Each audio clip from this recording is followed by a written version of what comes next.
BCom part third EFM paper first project planning and budgeting control. Paper जो first है project planning budgeting control, इसके अंदर chapter है capital budgeting.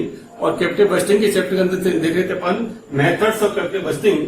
और methods of capital budgeting के अंतर्गत आज हम स्टडी करेंगे average rate of return method, औसत प्रत्यय पर विनियोग की दर। अब जो औसत प्रत्यय की जो दर है इसको अकाउंटिंग रेट ऑफ रिटर्न भी कह सकते हैं। और average rate of return method में दो तरीके हैं, एक तो है average rate of return on initial investment और एक आता है average rate of return on average investment. यहाँ पर इनिशियल इन्वेस्टमेंट का मतलब है कि कोई भी कंपनी या कोई भी संस्था जो प्रोजेक्ट है उसकी इनिशियल कॉस्ट क्या आ रही है, यानी प्रारंभिक उसकी विनियोग राशि कितनी है, उसके आधार पर हम एवरेज रेट ऑफ रिटर्न ज्ञात करते हैं।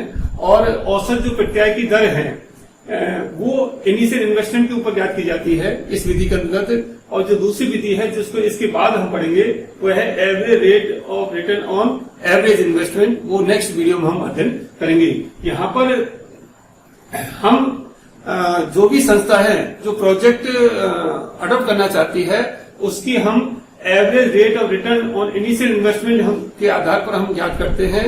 और इस विधि के अनुसार उस परियोजना का चुनाव किया जाएगा जिसकी ARR average rate of return सबसे अधिक होगी। और मान लीजिए हम क्रम तय करना चाहते हैं, तो सपोज करिए ABCD 4 परियोजनाएं हैं, तो फर्स्ट रैंक उसको देंगे जिसकी एवरेज रेट ऑफ रिटर्न अधिक होगी, सेकंड नंबर उसको देंगे जो उससे थोड़ी कम होगी।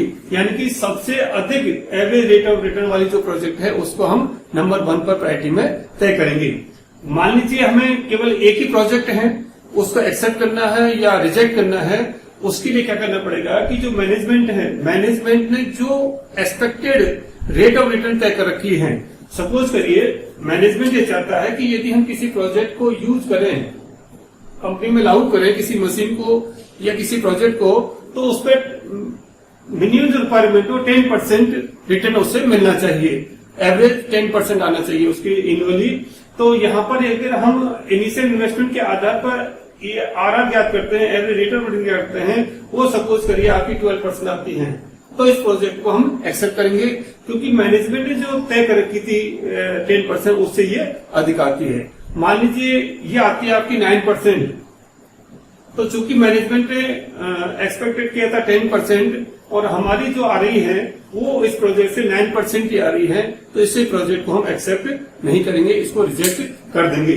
तो कहने का अर्थ हुआ कि इस मेथड के आधार पर जो कंपनी के जो टॉप मैनेजमेंट के व्यक्ति हैं, जो फाइनेंशियल मैनेजमेंट का काम देख रहे हैं, किस प्रोजेक्ट को एक्सेप्ट करना है, किसको रिजेक्ट करना है, तो एवरेज रिटर्न और ये जो मेथड है इसके आधार पर हम डिसीजन ले सकते हैं। डिसीजन का जैसे मैंने अभी आपको बताया था कि यदि एक ही परियोजना है, अब आपके सामने क्वेश्चन आता है तो सेलेक्ट करें हैं या रिजेक्ट करें हैं, तो मैनेजमेंट ने जो एक्सपेक्टेड रेट ऑफ रिटर्न तय कर रखी है, जो निर्धारित कर रखी है, उससे यदि इस परियोजना की एवरेज रेट ऑफ रिटर्न अधिक आती है या बराबर आती है तो उसको एक्सेप्ट कर लेंगे, और उससे अधिक कम आती है उसको रिजेक्ट कर देंगे।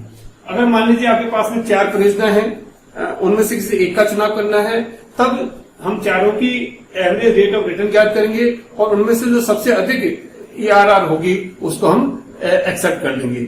मान लीजिए आपको क्रम तय करने हैं, ABCD 4 परियोजना में है, तो फर्स्ट प्रायोरिटी हम किसको देंगे जिसकी एवरेज रिटर्न सबसे अधिक होगी, उससे थोड़ी कम होगी उसका सेकंड नंबर, उससे थोड़ी कम उसका थर्ड नंबर, इसी क्रम से हम उनको प्रायोरिटी तय करेंगे।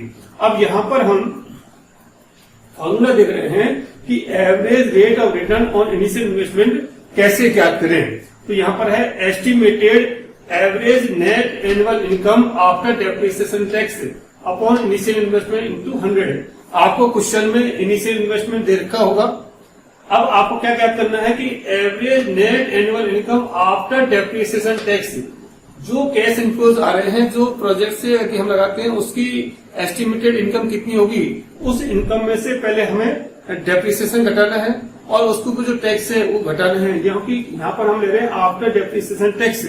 अब तक जो पिछली वीडियो में पढ़ी थी अपन ने पेपर पीरियड इत्यादि में, उसमें आफ्टर टैक्स बिफोर डेप्रिसिएशन लेते थे, लेकिन इस विधि में क्या है कि जो नेट एनुअल इनकम है वो आफ्टर डेप्रिसिएशन और टैक्स के बाद की लेनी है, और वो भी क्या लेनी है, एवरेज लेनी है।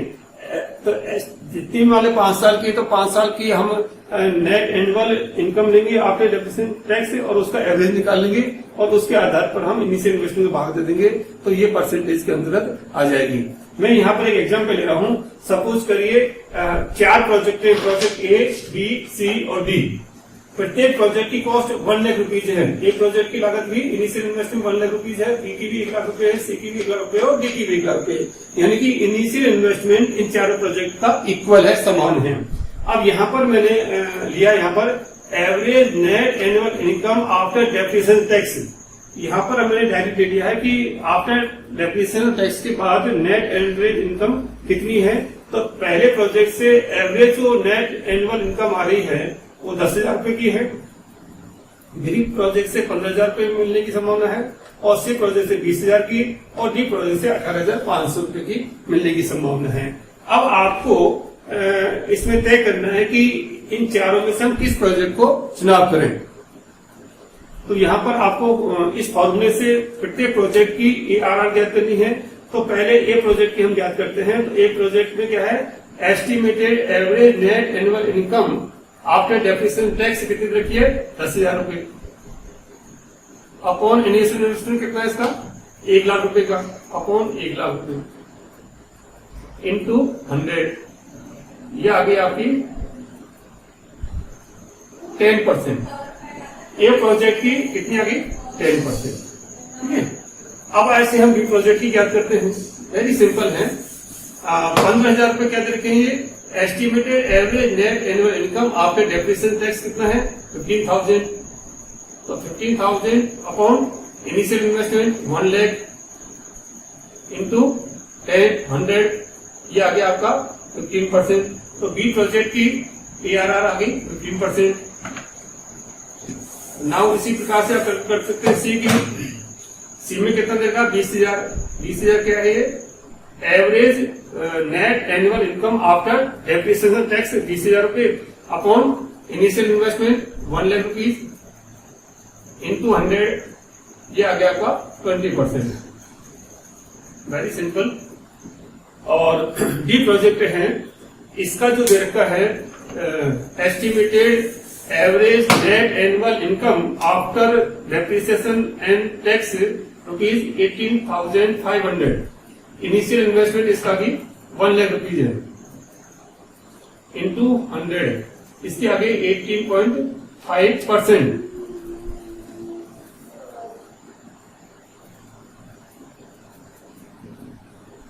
ये आपको प्रत्येक प्रोजेक्ट की ARR average rate of return ज्ञात हो गई है, 10%, 15%, 20%, 18.5%। अब आपको किसका चुनाव करना है, जिसकी ARR सबसे अधिक होगी। तो सबसे अधिक किसकी है, सी प्रोजेक्ट की। तो हम चुनाव किससे करेंगे, सी प्रोजेक्ट को। अगर मान लीजिए आपको पूछे जाए कि इसको क्रम संख्या देनी है, प्रायोरिटी तय करनी है, तो नंबर 1 पहले हम सी प्रोजेक्ट को चुनाव करेंगे, नंबर 2 इससे कम डी प्रोजेक्ट का चुनाव करेंगे और नंबर 3 पाएगा बी प्रोजेक्ट और नंबर 4 पाएगा ए प्रोजेक्ट। क्रम संख्या आप ऐसे तय कर सकते हैं। और सबसे अधिक 20% सी प्रोजेक्ट की है, तो इसको चुनाव करेंगे। नंबर 1 पर सी प्रोजेक्ट, नंबर 2 पर डी प्रोजेक्ट, नंबर 3 पर बी प्रोजेक्ट और नंबर 4 पर ए प्रोजेक्ट। इस प्रकार से आप इस विधि के द्वारा किसी भी प्रोजेक्ट को स्वीकार करना है, अस्वीकार करना है, क्रम संख्या देनी है, किस प्रकार से डिसीजन लेने मैनेजमेंट को, वो हम इसके आधार पर कर सकते हैं। Thank you.